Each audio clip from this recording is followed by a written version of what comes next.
In the early 19th century, Giovanni d'Anastasi, an antiquities dealer and hunter of Egyptian antiquities, discovered the burial of Nebanon, treasurer of the Temple of Ammon at Karnak, on the west bank of the Nile near ancient Thebes, Uaset, 1390 BC. The tomb was painted with a variety of scenes that were meant to glorify the deceased official in the afterlife. D'Anastasi's booty was 11 fragments removed from the wall along with the plaster. The artifacts were sold to the British consul in Egypt, Henry Salt, and in 1821 they were acquired by the British Museum.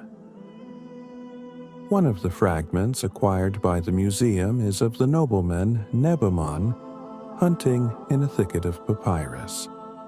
Only the right half of the fresco has survived. But since similar scenes were found in other burials, the difference is in the number of characters, one can imagine the whole scene. In the center of the composition, a thicket of papyrus rises above the water, with fish swimming in it, over which birds take off. On the sides of the thickets, on mirrored boats, on one side Nebanon is sailing, and on the other side is his double, his Ka with his wife and daughter. Nebanon, depicted in the left, absent part of the composition, pierces a fish with a slingshot. In ancient Egypt, where the presence of water provided the birth of life, the image of the river with fish swimming in them symbolized fertility, the carnal beginning. Hunting fish meant saying goodbye to earthly life.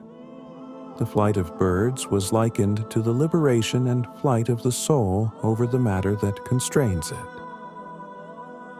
In the preserved part of the fresco, we see the doppelgangers continuing their journey, but no longer in the earthly substance. The daughter of the deceased sitting in the boat, an image of the beginning of the soul's maturation in the new world. Still naked, with an unformed, fragile figure, holds in her hand lotus flowers plucked in the water, symbols of the rebirth of life.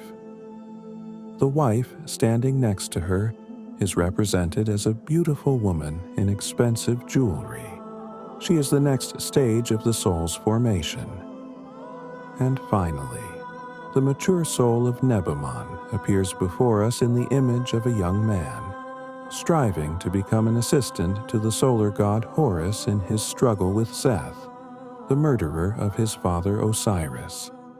Seth and his representatives, the birds destroying the established world harmony with their noise, in the view of the ancient Egyptians embodied the forces of chaos, and hunting them was considered the main activity in the posthumous life, and in this struggle the deceased were helped by the god Horus himself, represented in one of his hypostases in the guise of the sun cat.